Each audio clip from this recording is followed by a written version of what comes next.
Well, hello. Welcome to Enrich Lives. I'm Brother Charles, your host, and it's another beautiful day in the neighborhood. You and I have so much to be thankful for, and I just thank God for this day. Thank God for you for taking the time out of your busy schedule to tune in to Enrich Lives. Whereas this program, my friend, is about you. It's not about the people. It's not about somebody down the street. It's not about the governor, the president, the senators, or the congressmen, educators, politicians, evangelicals. It's about you. You are the star of this show, my friend. You are the star of the show. And again, here on Enrich Lives, you're worthy, you're blessed, and you are a creator. That's right. You're worthy, you're blessed, and you are a creator. That's something we don't put emphasis on, but the fact is that you, my friend, are a creator. You were created in the image of God. That's right. You create things. You didn't know that. Well, you do. You do. You and I are creators. And we were created in the image of God. You're not some wretch. You're not something bad. You, my friend, were created in the image of God. Nothing's wrong with you. You are totally enough. You just didn't know that. That's why we're here to tell you. Again, welcome to Enrich Lives. We have another fantastic topic that we're going to be discussing today.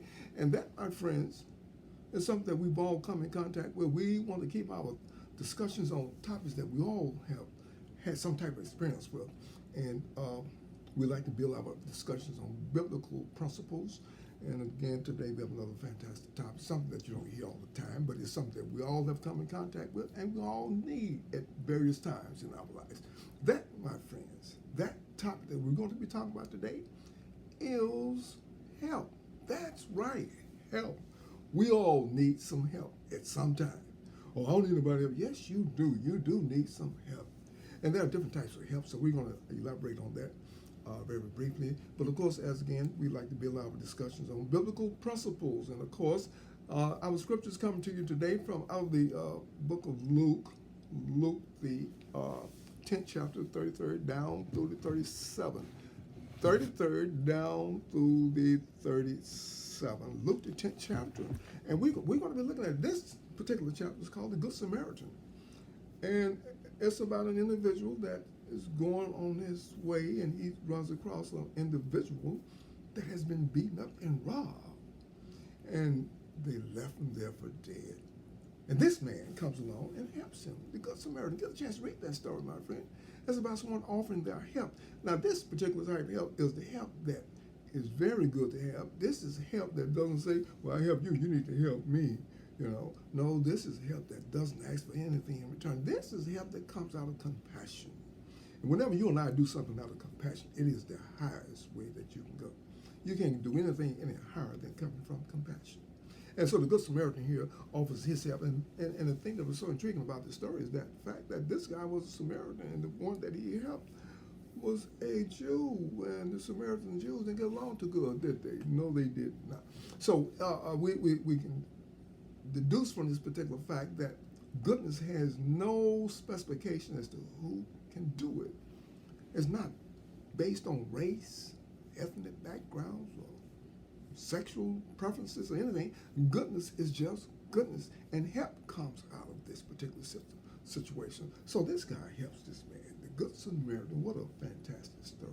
You and I need help at times. We all need some type of help. Now, there are some obstacles to help. Some people will not receive any help. And some of the things that will stop people from receiving help, my friend, pride. Pride will stop you from receiving help. Pride will stop you from receiving help, my friend.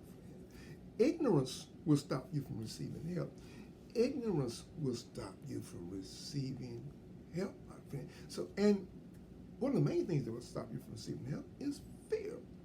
Fear will stop you from receiving help. People can be surprised. Well, I'm not supposed to be in this position, and I need some help, but I'm ashamed to ask for help. I'm ashamed to let people know I didn't have any food in the house. My friend, when you get to the point where you need some help, you can't eat pride. You need to go and ask somebody for some help. I don't even want nobody to see me stand down there in that line down there. That's where them po folks go. It doesn't make any difference. You can't eat an air sandwich, my friend. If you need help, you need help. Don't worry about what people are saying about you. Just go and get you some help. You know, I've seen individuals that were afraid to get help. I know this particular individual, he had a abscess on his tooth, and he was afraid of the doctor. If you are afraid of something, fear will hold you back from getting help. People are not receiving the help because they are afraid. And if you are afraid to receive help, my friend, guess what? You won't get it. You know, help is right there for you. Ask somebody for help. Help, I need some help. Now, if you're in a situation where you are in a life-threatening situation, and you might be drowning, or someone coming on through your lifeline. So that's help. That's help. You can't be too proud there. You need some help. You need to get saved. Saved is nothing but delivering someone to deliver you out of a situation where you're about to go down. You're about to lose your life, and somebody come on and save you and help you. You want to be what? Thankful to them. So you get help. Well, I can help myself. No, sometimes you can't help yourself, my friend. Sometimes you need help.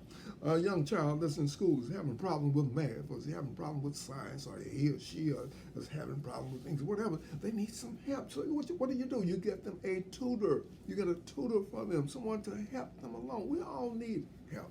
Whenever we run into situations where we don't know how to deal with them, we do what? Ask for help. You know, if I don't know how to fix something, I'm going to ask somebody help. Ask for some help. Get somebody that know what they're doing. Don't be too proud to ask for help. And this is very interesting because people will starve themselves because of pride. Well, I got some degrees and I went to college and everything. Now I don't have a job. I'm out in the street. I don't even have a home. Well, you need to get some help. You know?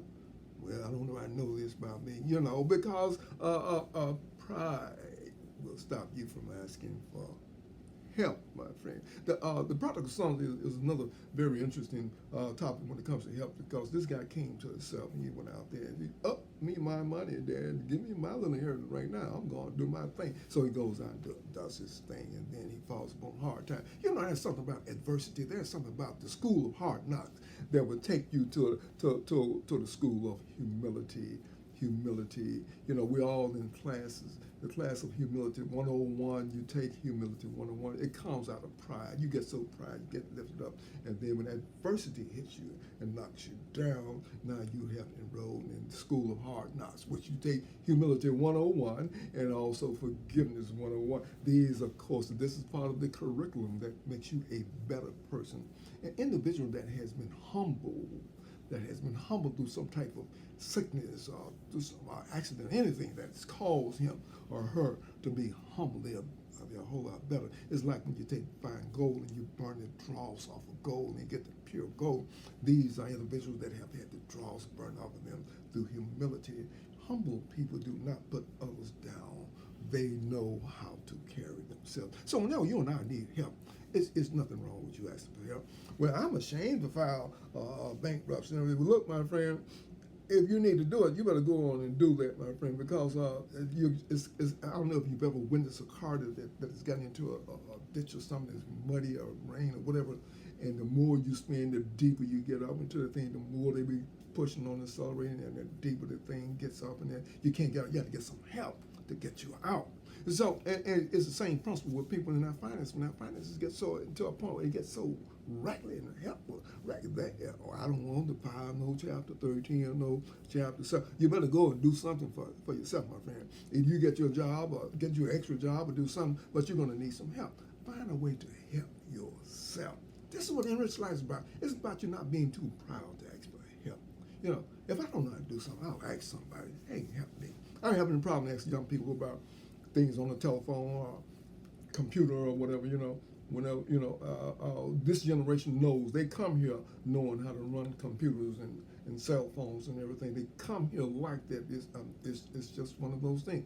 But as for me, as a senior citizen, shall we say, I don't have any problem asking, hey, how do you do this here? How do you send this message on the cell phone or picture on the phone? I didn't know how to do all of that. But we ask for help. And so that's the beautiful thing, is that you and I need to learn how to what? Ask for help. Who is it that needs help? Here am I, says the Lord. Call on me. Ask, and you shall have it.